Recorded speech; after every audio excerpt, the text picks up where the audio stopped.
औज़ुबिल्लाहिमिनश्शैतानिर्रजीम बिस्मिल्लाहिर्रहमानिर्रहीम अस्सलाम वालेकुम। बच्चों, मैं उम्मीद कर रहा हूँ कि आप सब खैरियत से हैं और आप सबको वेलकम एक मर्तबा फिर ऑनलाइन क्लासेस में। स्टूडेंट्स, गूगल फॉर्म के ज़रिए फर्स्ट ईयर केमिस्ट्री के मॉक टेस्ट का आगाज़ किया गया। 43 एमसीक्यूज़ का टेस्ट लिया गया और अल्हम्दुलिल्लाह मोर देन 200 स्टूडेंट्स ने इस टेस्ट को अब तक अटेम्प्ट कर लिया। स्टूडेंट्स, आज इस वीडियो लेक्चर में हम इस टेस्ट की आंसर्स और एक्सप्लेनेशंस जानेंगे। अगर आप व्हाट्सएप ग्रुप का पार्ट नहीं है तो आप 0309677677 पर अपना नाम और कॉलेज मैसेज कर दीजिए ताकि जो फिजिक्स, बॉटनी, जोलॉजी, मैथ्स और कंप्यूटर का ऑनलाइन टेस्ट लिया जाएगा उसकी लिंक आप तक भी पहुंचे। चूंकि जो रजिस्टर्ड स्टूडेंट्स हैं सिर्फ उन तक बेटा कैंडिडेट आईडी और पासवर्ड पहुंच रहा होगा। याद रहे, यहाँ बताता चलूं कि इस टेस्ट की रजिस्ट्रेशन के कोई चार्जेस नहीं है, ये बिल्कुल फ्री आपको प्रोवाइड किया जा रहा है एमएसक्यू एकेडमी की जानिब से। आइए बेटा हम एमसीक्यूज की तरफ चलते हैं। पहला सवाल था, an atom is smallest indivisible particle, building block of an element, smallest particle of an element which can undergo a chemical reaction, always smaller than a molecule। तो बेटा ये तो हमें एक बीसीक्यू नजर आ रहा है जिसमें आपको तमाम ऑप्शन सही नजर आ रहे हैं, लेकिन जो बेस्ट ऑप्शन है वो ऑप्शन नंबर बी है हमारे पास। अगला सवाल है, compound microscope contain two element X and Y, percentage of X is 20 and Y is 80। What is the empirical formula. आप जानते हैं कि परसेंटेज को मॉलिक्यूलर मास से डिवाइड कर देते हैं, यानी 20 को किससे डिवाइड करना होगा, 40 से 0.5 आएगा, 80 को डिवाइड करना होगा 80 से 1 आंसर आएगा। इसके बाद क्या किया जाएगा, सर स्मॉलेस्ट नंबर को सबसे डिवाइड कर दें, 0.5 से डिवाइड हुआ तो 1 आएगा बेटा आंसर, और 0.5 जब 1 को जब आप डिवाइड करेंगे 0.5 से तो आपके पास आंसर आएगा 2। तो option number A correct answer हो गया। Which of the following compound contain greater number of particles? Sir जिसका मास ज्यादा होगा उसके पार्टिकल ज्यादा होंगे। इसका मास आता है 106। कैसे, 2 सोडियम है, 23 मल्टीप्लाई बाय 2, कार्बन 12 है, ऑक्सीजन 16 है, वो 3 से मल्टीप्लाई हो जाएगा। 11.2 DM cube of nitrogen eight STP way how many grams. Sir अगर 22.4 होता तो ये 28 ग्राम होता, ये हाफ हो गया ना, तो ये भी कितना हो जाएगा, हाफ हो जाएगा, दैट इज 14। तो ये 4 सवाल है, मैं उम्मीद कर रहा हूं कि आपको समझ में आ रहे हैं और आपने इसके आंसर्स अगर गलत मार्क किए हैं तो अब इंशाल्लाह पेपर्स में मिस्टेक नहीं होगी। A chemist told his student that air is a mixture because, और अचानक से एक बच्चे ने कहा, तो क्या कहा, its composition is different at different altitudes. मुख्तलिफ एल्टीट्यूड्स में एयर की कंपोजिशन, उसके अंदर जो गैसेज मौजूद हैं वो डिफरेंट है, इसीलिए हम उसे मिक्सचर का नाम दे रहे हैं। Absolute zero is 0 kelvin. कुछ बच्चे समझते हैं 273, नहीं बेटा वो डिग्री सेंटीग्रेड है, नेगेटिव वैल्यू में, केल्विन में ये 0 आता है। At the same temperature and pressure helium is more ideal that hydrogen, चूंकि उसका मॉलिक्यूलर साइज बेटा कम होता है। Rate of diffusion of dash is greater than nitrogen. याद रहे जिसका मास कम होगा उसकी डिफ्यूजन ज्यादा होगी। N2 का मास 28 है।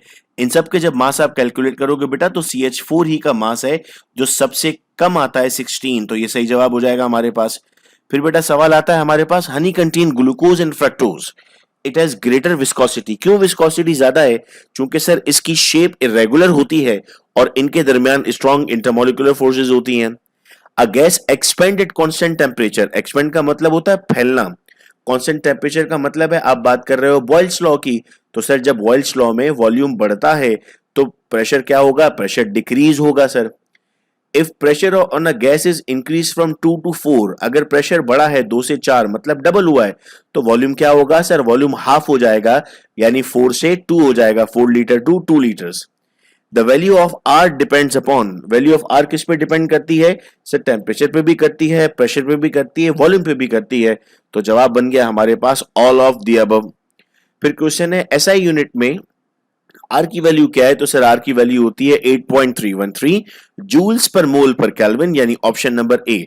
कैलोरीज में बिल्कुल आ सकता है लेकिन कन्वर्जन के साथ सेम वैल्यू नहीं आती बेटा। इसके बाद अगला सवाल है, according to Charles law the value of K depends upon, sir K की वैल्यू मास पे भी डिपेंड करती है, मोल्स पे भी करती है और प्रेशर पे भी करती है, तो हम कहते हैं all of them. Nuclear radiation is emitted by those elements which, nuclear radiation कौन से एलिमेंट से निकलती है सर, जिनका न्यूक्लियस अनस्टेबल होता है तभी तो उसमें से रेडिएशन निकल रही है। Which orbital of the following has principal quantum number of 3 and angular momentum quantum number of 27। Sir 27 के जब आप कॉन्फ़िगरेशन करते हैं तो लास्ट में आपके पास आता है 3d7, तो हम कहते हैं sir option number B is the correct answer for this question. Next बेटा हम बढ़ते हैं, element having smallest atomic radii, तो सर इन सब में सबसे कम एटॉमिक नंबर लिथियम का है, तो उसका एटॉमिक रेडियाई भी सबसे कम है। The charge on electron was determined by, sir it was determined by J Thomson. Which element has the highest ionization energy, sir जो ग्रुप में सबसे टॉपर मौजूद होता है उसकी एनर्जी ज्यादा है, क्योंकि down the group energy decrease होती है, तो magnesium is the correct answer.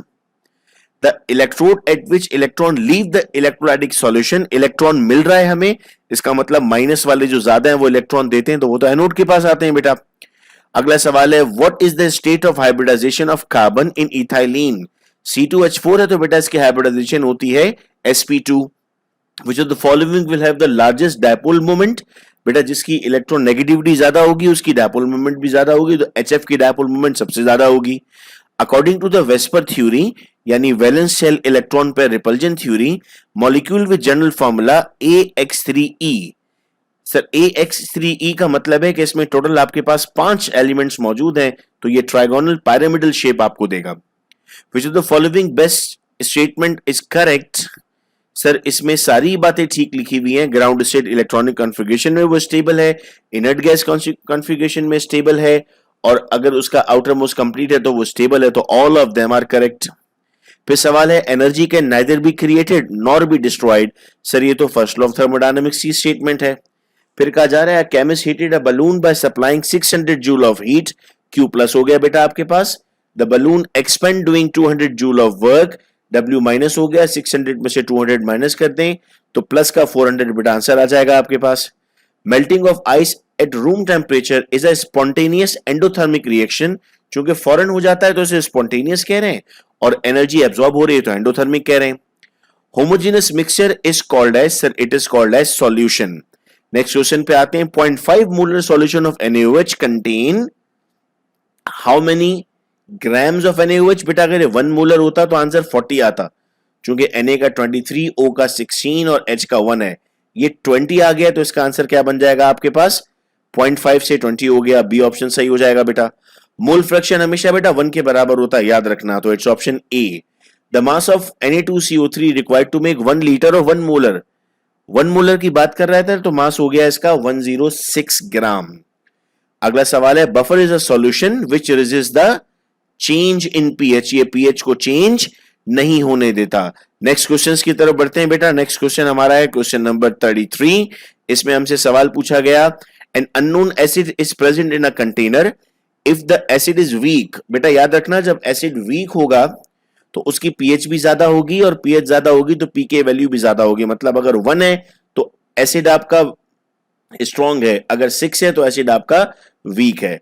Solution of acids must be acidic. Any substance that produce hydrogen ion are called as acids. A scientist prepared a compound in laboratory. He found it has 2 forms, one amorphous form and another crystalline form. Both A and C react with sulfuric acid. तो sir increase with the increase in concentration of reactant. जितने ज्यादा reactants होते हैं बेटा उतने ही ज्यादा हमेशा याद रखना कि हमारे पास प्रोडक्ट बनते हैं, ये अकॉर्डिंग टू द लॉ हमारे पास प्रूवन है, जितने ज्यादा रिएक्टेंट उतने ज्यादा प्रोडक्ट। फिर सवाल है, which of the following rays possess greater penetration power, sir gamma rays की पेनिट्रेशन पावर मैक्सिमम होती है। Atom was discovered was proved to be divisible through natural radioactivity, चूंकि जब ये ब्रेक होना स्टार्ट हुआ इसमें से अल्फा बीटा गैमा रेज निकली तो अंदाजा हुआ कि एटम भी ब्रेक हो सकता है। Radio active elements emit radiation from, nucleus से भी इमिट करता है और वैलेंस शेल इलेक्ट्रॉन से भी करता है, चूंकि नेगेटिव पार्टिकल्स भी होते हैं। The complex organization of matter and energy is called as atom, sir. तो ये 40 एमसीक्यूज हैं। इसके बाद बेटा हम बकिया एमसीक्यूज की तरफ आते हैं। रिजल्ट मैंने आप लोगों के डिस्कस नहीं किए, चूंकि आप सबके सामने आपके रिजल्ट्स आ चुके थे। मैं नहीं चाहता कि आपके मार्क्स ऑनलाइन डिस्कस किए जाएं, इसीलिए रिजल्ट पोर्शन को मैंने हाइड किया हुआ है आपसे। The mass of an electron in AMU is it 0.00055, 0 याद करने वाली बेटा वैल्यू है। The removal of electron from an atom in gaseous state is ionization energy. Continuous spectrum is produced from the light of, sir it is produced from the light of excited atom. तो बेटा आपने देखा यहाँ पर कि इस वक्त हमारे पास ये 43 क्वेश्चंस थे और अब इसी तरह आपके बाकी सब्जेक्ट से टेस्ट भी कंडक्ट किए जाएंगे।